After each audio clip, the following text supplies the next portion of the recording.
Kenapa orang masuk surga? Ketika ditimbang kebaikannya, timbang keburukannya, timbang punya timbang, ternyata lebih berat kebaikannya daripada keburukannya, meskipun selisihnya cuma 0,1%. Maka saya mau ajak bersalawat kepada kita.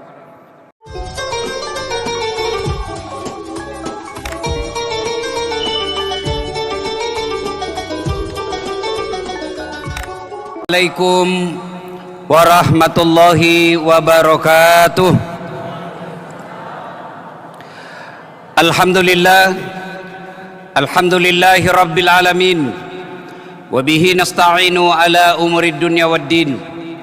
Ashhadu an la ilaha illallah wa ashhadu anna muhammadan abduhu wa rasuluh. Allahumma salli ala sayyidina Muhammad wa ala alihi wa sahbihi ajma'in. Amma ba'd. Faqad qala Allah subhanahu wa ta'ala fi kitabil karim. Bismillahirrahmanirrahim. Ya ayyuhalladzina amanu dukhulu fis silmi kaffatan wa la tattabi'u khutuwatis syaitan innahu lakum aduwwum mubin. Wahai orang-orang yang beriman, masuklah engkau ke dalam Islam secara sempurna, bukan Islam pencitraan, bukan Islam pilkada, bukan Islam pilkade, bukan Islam pilcaleg, tapi Islamlah secara benar.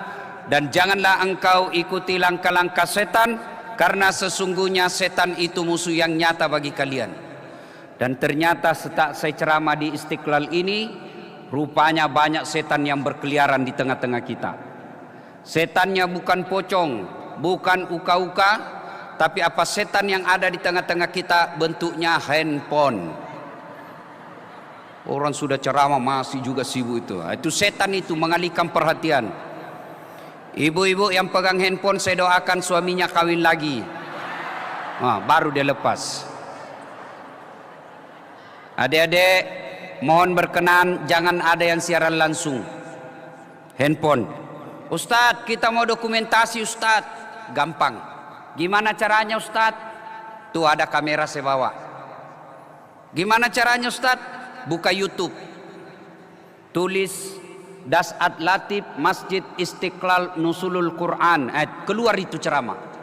Sudah itu like, comment, and share. Bu, kalau kau follow artis apa kau dapat? Adik-adik nih yang ada IG-nya, kalau follow artis apa kau dapat? Hai guys, kita lagi di Plaza Senayan guys. Beli sepatu harga 20 juta guys, apa kau dapat? Ngiler. Tapi kalau kau follow ulama, kau follow Istiqlal, kau follow Dasat Latif, kau dapat ilmunya, sudah pahala. Kau amalkan, pahala lagi. Kau sebarkan sebanyak-banyaknya, pahala lagi. Maka mulai sekarang unfollow konten-konten yang tidak ada faedah. Follow para ulamamu. Dasat Latif 1212 centang biru. Wa qala idzan bismillahirrahmanirrahim. Innallaha wa malaikatahu yusalluna 'alan nabi. Ya ayyuhalladzina amanu sallu 'alaihi wa sallimu taslima. Sesungguhnya Allah dan para malaikatnya bersalawat kepada Rasulullah Muhammad sallallahu alaihi wasallam. Maka wahai orang-orang yang beriman, bersalawatlah kalian kepada Rasulullah dengan sebaik-baik salawat. Suatu kali Nabi duduk-duduk dengan malaikat Jibril. Lalu Nabi melihat ada malaikat yang banyak betul jari-jarinya sampai Nabi tidak bisa menghitungnya. Jibril lalu bertanya kepada malaikat, "Wahai Jibril, malaikat apa ini? Banyak betul jari-jarinya." Jibril menjawab, "Itu malaikat yang Allah tugaskan untuk mencatat air ketika hujan." Ibu-ibu, ada yang mampu mencatat air hujan? Ada? Kenapa tidak ada? Karena jumlahnya banyak, jatuhnya bareng-bareng dan laju. Lalu Nabi bertanya ke malaikat ini, "Wahai malaikat, apa betul kau mampu mencatat air ketika hujan?" "Ya, ku catat yang jatuh di laut, ku catat yang jatuh di gunung, ku catat yang jatuh di darat. Tak setetes pun tidak aku catat, maka aku sibuk dengan jari-jariku ini." Lalu malaikat ini berkata, "Ya Muhammad, ada satu yang tidak mampu aku catat." "Apa gerangan?" ketika umatmu berkumpul di satu tempat, umatmu berkumpul di Istiqlal, lalu mereka bersalawat bareng-bareng kepadamu, aku tidak bisa mencatat betapa banyak pahala yang Allah turunkan di tempat itu. Allahu Akbar. Tuan-tuan, puan-puan, ibu bapak yang saya hormati, orang masuk surga bukan karena tidak ada dosa. Perlu saya tegaskan, orang masuk surga bukan karena tidak ada dosa. Kalau orang masuk surga karena tidak ada dosa, maka tidak adalah isinya surga kecuali Muhammad sallallahu alaihi wasallam. Mana ada manusia yang tidak ada dosanya? Jangankan kita manusia saat ini, para nabi pun ada dosanya. Paling terkenal Nabi Adam berdosa karena makan buah khuldi. Nabi Yunus berdosa karena sangka buruk dalam dakwah. Nabi Nuh berdosa karena gagal mendidik anaknya. Itu para nabi dan rasul. Apalagi kita yang hidup di zaman modern dan masa medsos sekarang ini. Lalu kenapa orang masuk surga? Ketika ditimbang kebaikannya, timbang keburukannya, timbang punya timbang, ternyata lebih berat kebaikannya daripada keburukannya, meskipun selisihnya cuma 0,1%. Maka saya mau ajak bersalawat kepada kita. Bisa ibu? Ibu-ibu diam dulu, kita dengar. Bapak-bapak diam, kita salawat dulu. Bapak-bapaknya diam, kita dengar ibu-ibu. Ayo ibu, salawat bareng-bareng bu. Bisa ibu? Salatullah ala toha rasulillah. Salatullah ala yasin. Ya, memang perempuan tidak bisa keras suaranya pak. Begitulah memang, syahdu namanya. Suara begitu yang kasih nafsu laki-laki. Nilainya 8,5. Nah, ibu-ibu diam, ibu-ibu diam. Kita dengar ini bapak-bapak. Ayo saudaraku, jangan mempermalukan jenis kelamin laki-laki. Ayo keras suaranya, ayo bareng-bareng, yuk. Salatullah. Ayo getarkan Istiqlal. Ala toha rasulillah.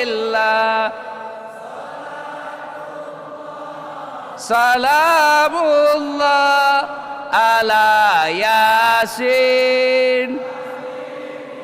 Masya Allah. Ibu bapak, saudara-saudara sekalian, teristimewa yang kita hormati dengan segala kemuliaan, Bapak Imam Besar Masjid Istiqlal, Bapak Profesor Dr. Kiai Haji Nasaruddin Umar MA, beserta seluruh pengurus Masjid Istiqlal, para pejabat yang hadir di tempat ini, Wakil Menteri PUPR, ada Ibu Sekda, dan insya Allah dimuliakan dan dirahmati oleh Allah Subhanahu Wa Taala.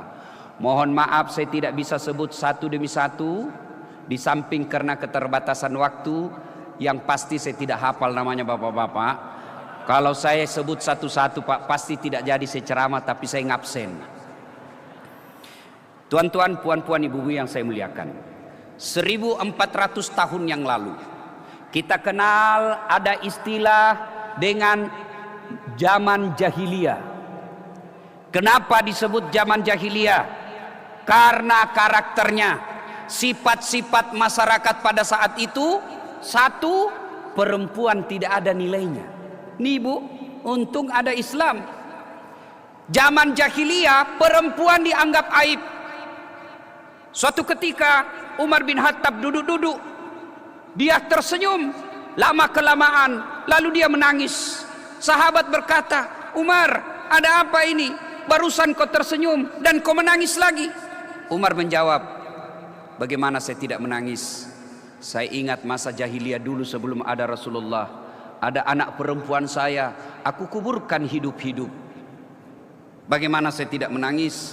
Saya pernah menguburkan hidup-hidup orok yang keluar dari rahim istri saya. Lalu kenapa kau menangis? Ya Amirul Mukminin, yaitu kenapa kau tersenyum? Bagaimana saya tidak tersenyum? Saya pernah makan Tuhanku waktu itu.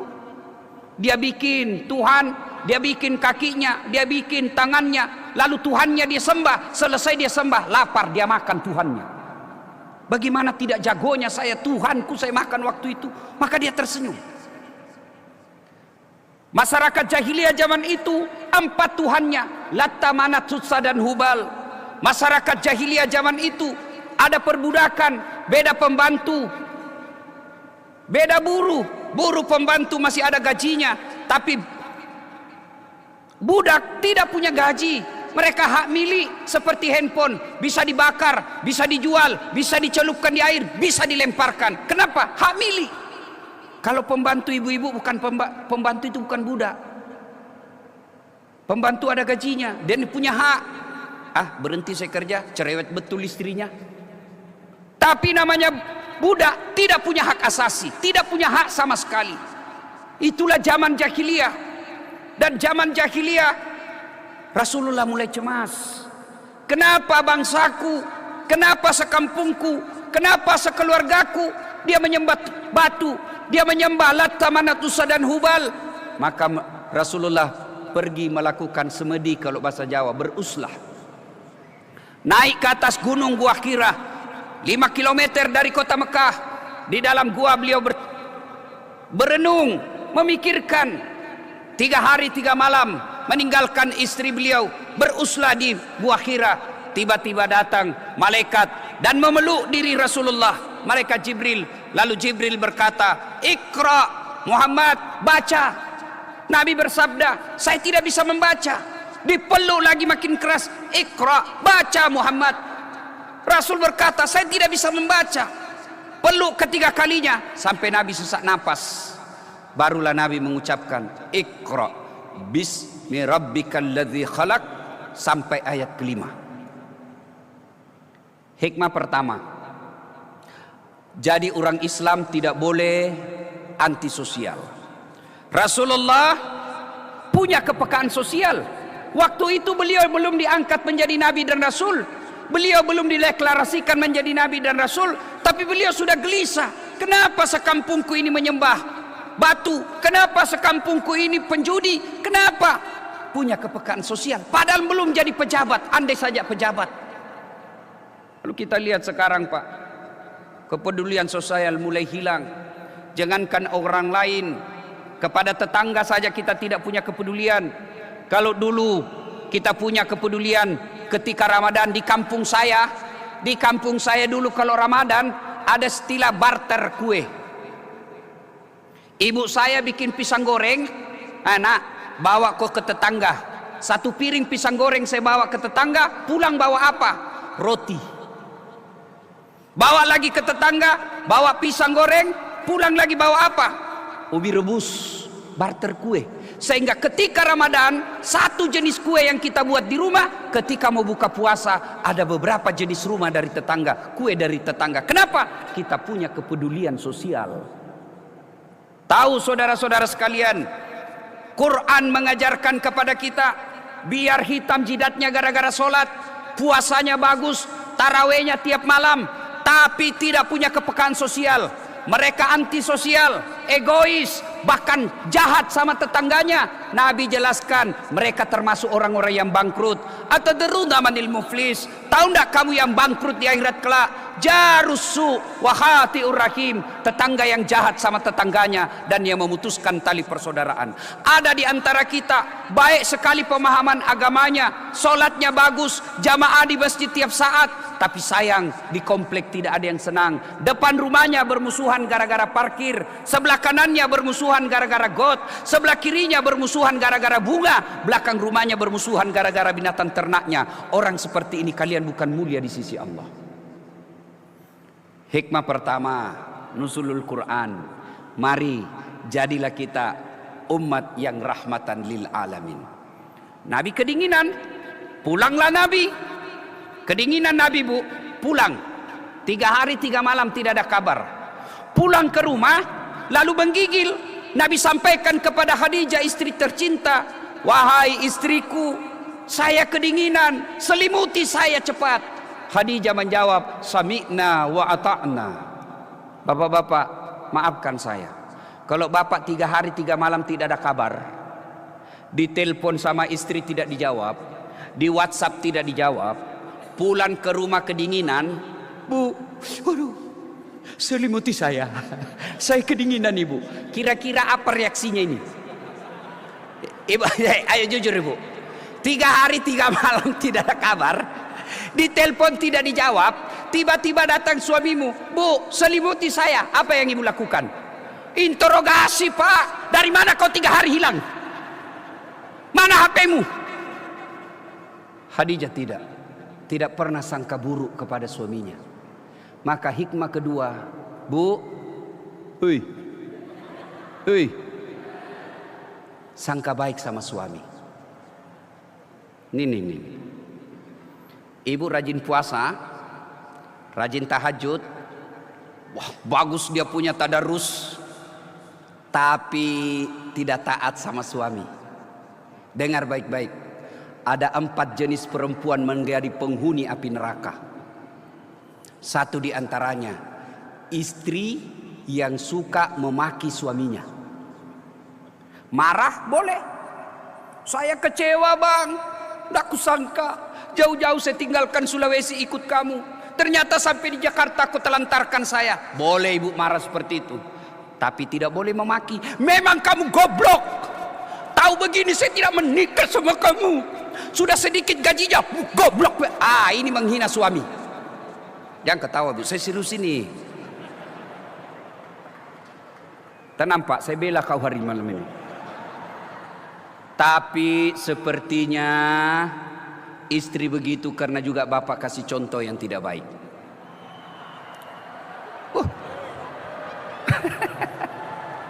Bayangkan,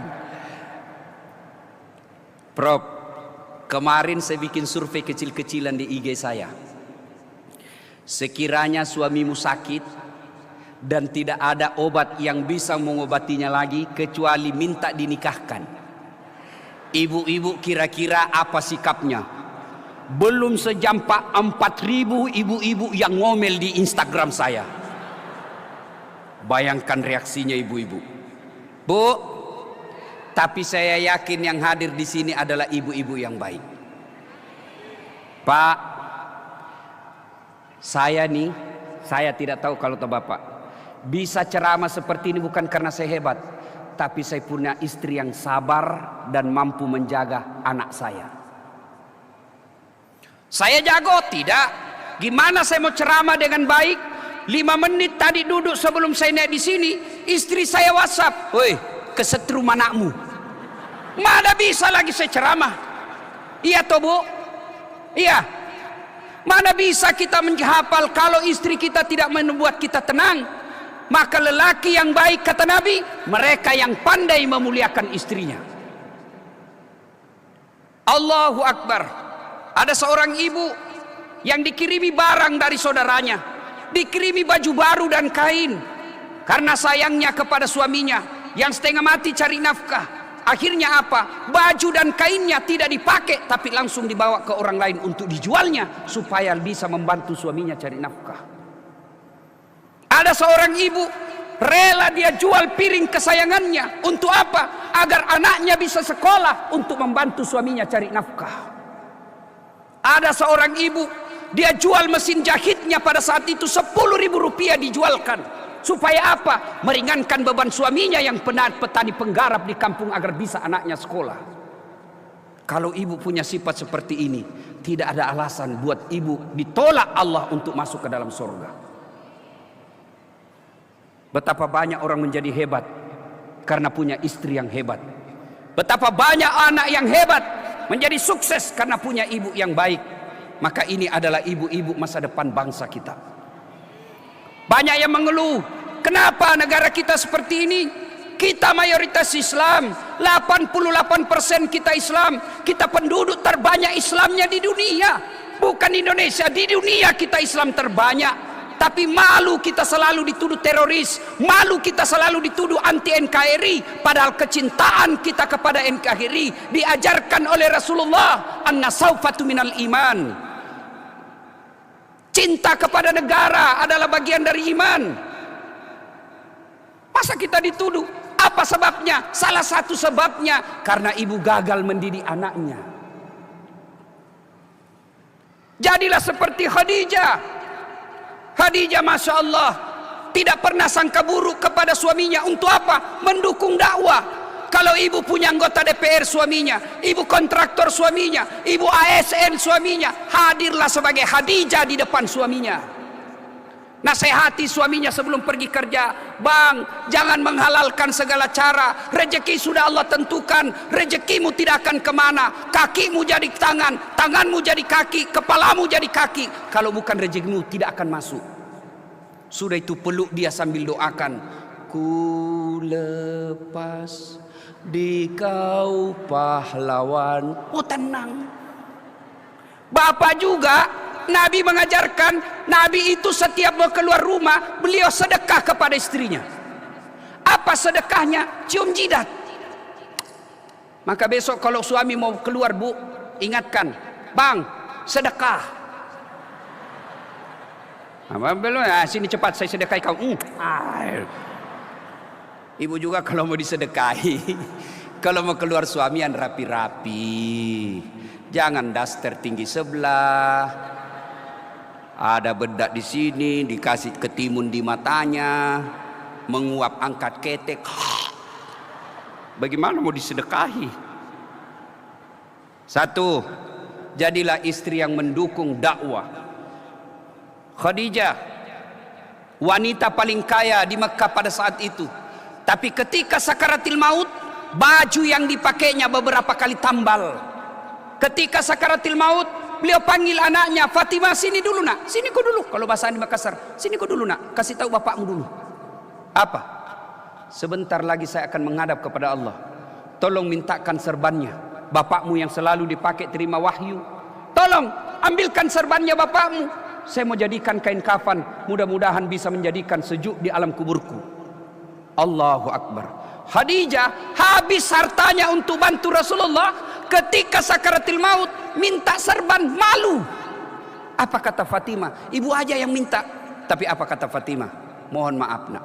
Kata Khadijah, maafkan saya nak, saya malu minta sama bapakmu. Bapak-bapak, masih ada ndak kira-kira ibu-ibu sekarang yang malu minta sama suaminya?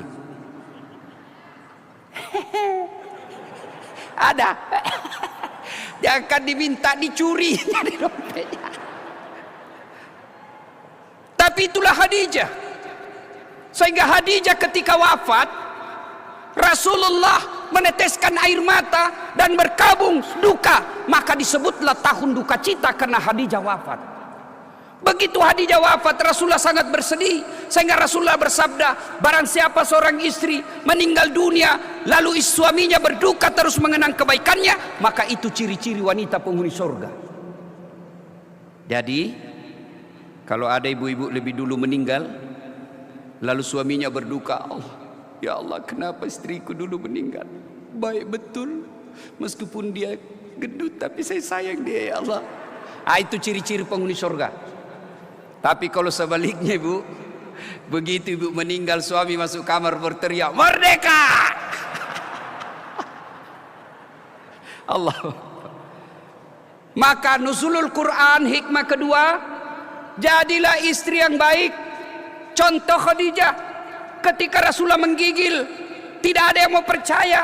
Apa kata Khadijah? Ya Muhammad, kalau tidak ada yang percaya kepadamu, sayalah yang percaya kepadamu. Saya orang pertama yang percaya. Ketika itu Nabi dituduh gila. Pada saat itu Nabi dimusuhi, bahkan sampai diboikot. 3 tahun beberapa sahabat yang wafat kelaparan. Khadijah habis hartanya untuk membantu Rasulullah. Maka jadilah istri yang baik. Banyak suami dipermalukan, dipenjara, ditangkap polisi KPK. Gara-gara apa? Istri yang tidak pandai mensyukuri penghasilan suami. Peran istri sangat penting. Sudah, sampailah Nabi, kemudian didakwakan. Dan orang yang pertama memberikan support setelah Khadijah, pendeta. Dipanggil pendeta yang tak lain pamannya Khadijah. Datang dan mengatakan, ya Muhammad, apa yang mendatangimu semalam sama yang mendatangi Isa Al-Masih. Akan tiba saatnya nanti kamu diusir dari kampungmu. Dan andai saja saya diberi umur yang panjang, saya akan ikut mendukungmu pada saat itu. Dan terbukti prediksinya pendeta ini, Muhammad sallallahu alaihi wasallam diusir di kampungnya yang kita kenal dengan peristiwa hijrah Rasulullah ke Madinah. Banyak kisah melatar belakangi, tapi waktu terbatas. Sekarang bagaimana kita mempedomani Al-Quran? Setelah itu turun Iqra, baca. Itu berarti umat Islam tidak boleh menjadi umat yang bodoh. Ayat pertama turun bukan perintah puasa. Ayat pertama turun bukan perintah haji. Ayat pertama turun bukan perintah sholat. Apa? Iqra, baca. Adik-adikku sekalian ini, kalian adalah masa depan bangsa Indonesia. Kalian adalah masa depan Republik Indonesia dan khususnya umat Islam. Belajar, belajar, dan belajar. Alhamdulillah, Masjid Istiqlal saat ini, imam besarnya seorang profesor doktor. Jadilah dokter yang paham Al-Quran. Jadi tentara, polisi tentara yang paham Al-Quran. Jadi tenaga medis yang paham Al-Quran. Jadi ahli media, tahu televisi, tahu Instagram, tahu medsos, tapi dia paham Al-Quran. Kalau sekarang ini kita mengedepankan ilmu pengetahuan, lalu kita barengi dengan iman, insya Allah Allah angkat derajat umat Islam. Yarfa'illahu alladhina amanu minkum walladzina utul ilma darajat. Allah mengangkat beberapa derajat di antara kalian, orang yang beriman dan berilmu pengetahuan. Dengan catatan iman ilmu. Cuma bagi mereka yang berilmu itu sasaran empuk bagi datangnya setan. Masuk dengan cara apa? Sombong. Adakah ustadz sombong? Oh, ada Pak sebagian. Mana ustadz sombong? Yang tidak mau menerima perbedaan pendapat. Anak-anak kita sekarang banyak belajar agama melalui medsos. Salah? Tidak. Tapi kalau tidak ada ulama pendamping, bisa salah tafsir kalian. Contoh, dia tidak sependapat, doa bersama dan zikir bersama selesai sholat. Oke, kita hargai pendapatmu, tapi janganlah kau duduk di depan. Ambil saf paling depan. Selesai itu, Assalamualaikum warahmatullahi. Assalamualaikum warahmatullahi. Orang berzikir, dia langsung berdiri.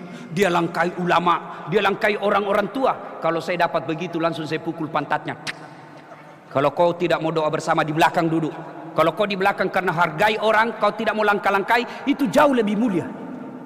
Adab, puncak dari semua ilmu, adab. Ada anak kita sekarang hafal hadis, hafal ayat, tapi adabnya tidak ada. Adab dalam berbeda pendapat ini penting. Apa yang kita mau sombongkan dengan ilmu? Allah Subhanahu wa taala menjelaskan, "Wa ma utitu minal ilmi illa qalila." Be wale kopat disengek kecuali cedek mi. Tidak kuberikan kamu ilmu kecuali sangat sedikit. Apa yang kita mau sombongkan? Karena jadi ustadz, Dasat Latif mau sombong. Karena followernya, penontonnya di YouTube sudah lebih 200 juta. Mau sombong? Jangan kau sombong Dasat. Kau bisa hebat karena ada yang nonton. Bayangkan kalau saya ceramah di sini 2 jam menggelegar, menggebu-gebu, luar biasa urean saya, tapi tidak ada yang nonton. Lewat orang, sudah lama itu ustadz gila di dalam. Apa yang kita mau sombongkan? Maka adik-adik sekalian, belajar. Allah janji orang yang punya ilmu pengetahuan, Allah angkat derajatnya. Dulu anak-anak di kampung lewat pesawat, kapal lalu tu, pesawat, bisa gitu nanti saya naik pesawat. Alhamdulillah sekarang karena ilmu bosan dan capek saya naik pesawat. Dulu saya selalu lihat Istiqlal di kampung, masjid yang luar biasa. Alhamdulillah dengan izin Allah bisa ceramah di sini. Maka saya update status hari ini, dengan izin Allah bisa duduk dan berdiri di Masjid Istiqlal. Kenapa? Bukan karena gagah, tapi apa? Karena ada pengetahuan agama sedikit saja yang saya miliki. Maka adik-adik, kecil buat Allah, jadikan apa yang kamu mau, tapi tuntut ilmu pengetahuan. Dengan catatan barengi dengan iman, ilmu. Sudah itu punya sifat seperti padi. Jangan makin tinggi makin sombong, makin tinggi makin sombong. Apa yang kita mau sombongkan dengan ilmu ini? Jadilah sifat seperti padi, makin berisi makin tunduk. Yang ketiga, karena waktu yang terbatas, Ramadan bulan penuh ampunan. Dalam Al-Quran, Bapak datang bawa dosa, penuh langit penuh bumi. Dosa Bapak besar, tapi apa kata Allah? Innallaha yuhibbut tawwabina. Saya cinta kepada hambaku yang bertobat. Ibu-ibu mau bertobat, ibu? Mau? Ada yang tidak punya dosa di sini? Muka-muka penuh dosa semua kita ini. Lalu bagaimana cara bertobatnya Ustaz? Satu, tobat bil lisan, memperbanyak istighfar. Menjelang buka puasa, waktu paling mustajab untuk berdoa. Maka menjelang buka puasa, duduk, setelah ambil wudu, pakai baju yang baik. Kalau ada parfum, pakai parfum. Tidak ada parfum, pakai pengharum ruangan. Baju yang cantik, menghadap ke kiblat, lalu istighfar. Nashhadu Allah ilaha illallah wa nastaghfirullah nas'aluka ridaka wal jannah wa na'udzubika min sakhatika wan nar. Allahumma innaka afuwun karim tuhibbul afwa fa'fu anna ya rahim. Saya kalau di Sulawesi istighfar begini jamaah semua ikut. Di sini dilihat saya. Dia kira barangkali saya nyanyikan. Ayo, jelang buka puasa istighfar. Di situ saat-saat mustajab berdoa. Tapi ternyata setan tahu, bersekutu dengan TV.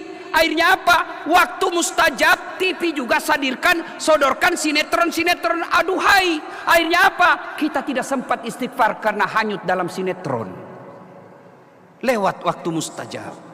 Apalagi ketika mau bertobat, lazimkan sholat sunat tobat. Bagaimana caranya Ustadz? Sama sholat sunnah yang lain, beda niat. Kalau tahajud, niatnya tahajud. Duha, niatnya duha. Kalau sunat tobat, selesai sholat maghrib, nunggu isya 2, 4 sampai 6 rakaat. Boleh 2, boleh 4, bagus lagi lebih 6. Apa niatnya? Ini yang selalu jadi pertanyaan. Ustadz, apa niatnya? Niat itu tidak harus dilafazkan. Niat itu bahasa hati dengan Allah.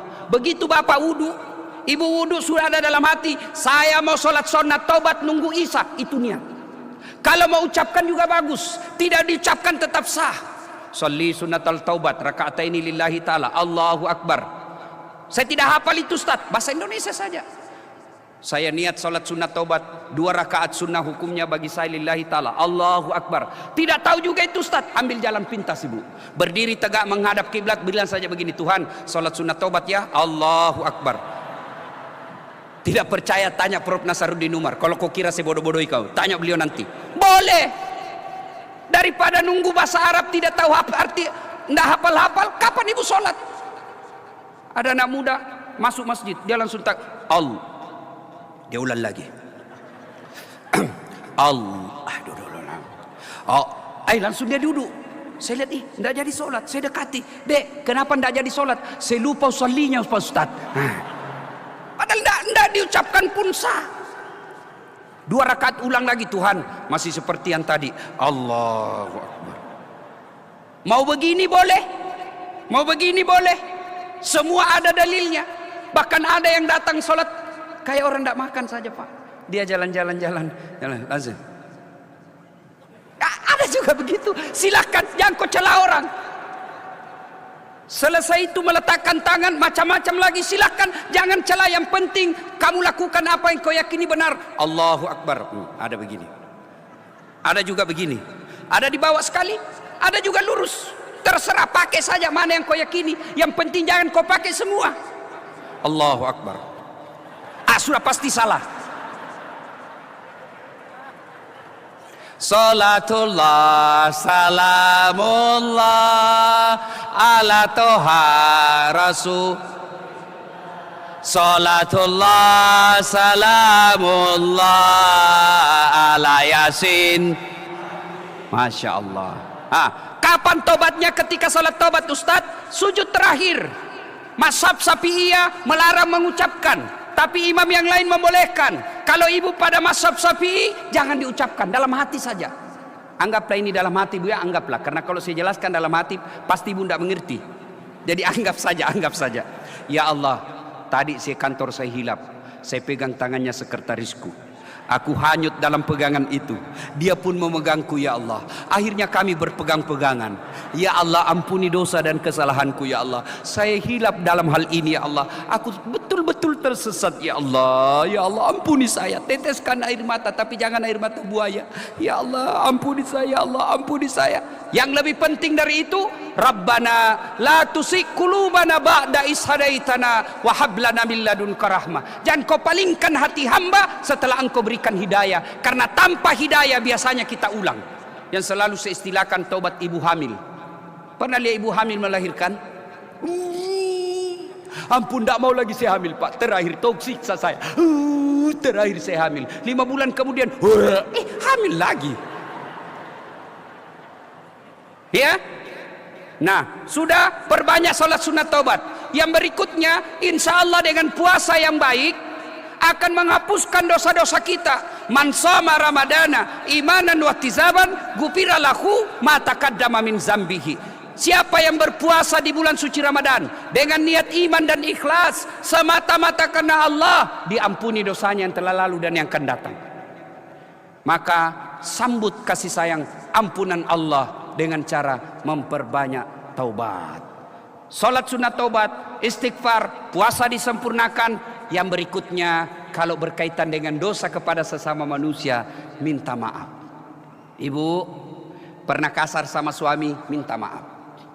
Syaratnya, kalau kepada Allah, 1. Menyesal, 2. Mengakui, 3. Tidak mengulang, 4. Ganti kebaikan. Kalau kepada sesama manusia, minta maaf sama yang bersangkutan. Yang 5, kalau berkaitan dengan barang, syarat ke-6, minta maafnya kembalikan barangnya orang.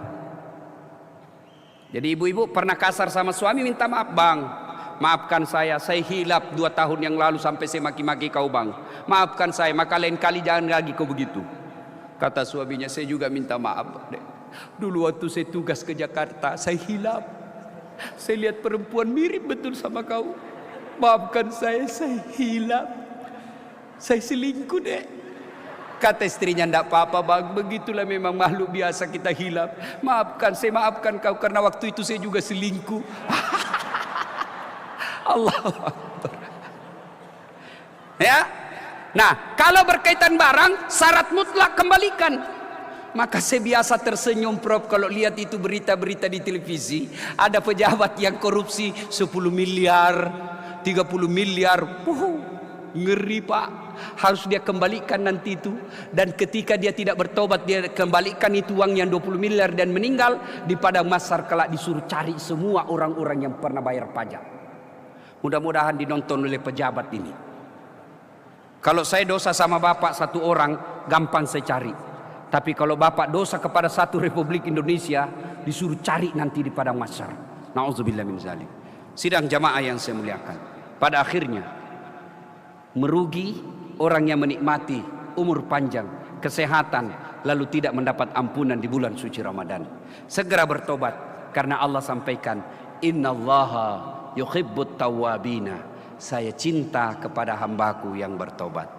Mari jadikan Ramadan ini bulan untuk saling memaafkan dan bulan untuk memohon ampun sebesar-besarnya kepada Allah. 10 malam terakhir Ramadan, di situ jauh lebih mulia daripada malam-malam sebelumnya. Rasulullah 10 malam terakhir semakin dia kencangkan ikat perutnya untuk memuliakan malam-malam terakhir di bulan suci Ramadan. Mari saya ajak kita kepada semua. Bayangkan tahun lalu masih ada saudara kita, masih ada tetangga kita, sekantor kita Ramadan bersama kita tahun lalu. Sekarang ini sudah tidak ada. Bagaimana kalau Ramadan yang akan datang kita juga sudah tidak ada di tengah-tengah ini? Maka manfaatkan Ramadan ini dengan beribadah sebelebih baik-baiknya, lalu jadikan ibadah yang kita lakukan ini untuk memperbaiki akhlak. Maka akhir Ramadan setiap berdoa, ya Allah, jadikanlah pahalaku ini, kebaikan ibadahku ini mampu memperbaiki akhlak saya. Demikian, mudah-mudahan ada manfaat. Lebih dan kurangnya mohon dimaafkan. Kalau ibu masih mau mendengar ceramah saya, gampang, silahkan buka YouTube. Ada semua di situ. Jangan lupa like, comment, and share. Terima kasih. Lebih dan kurangnya mohon dimaafkan. Fastabiqul khairat. Assalamualaikum warahmatullahi wabarakatuh.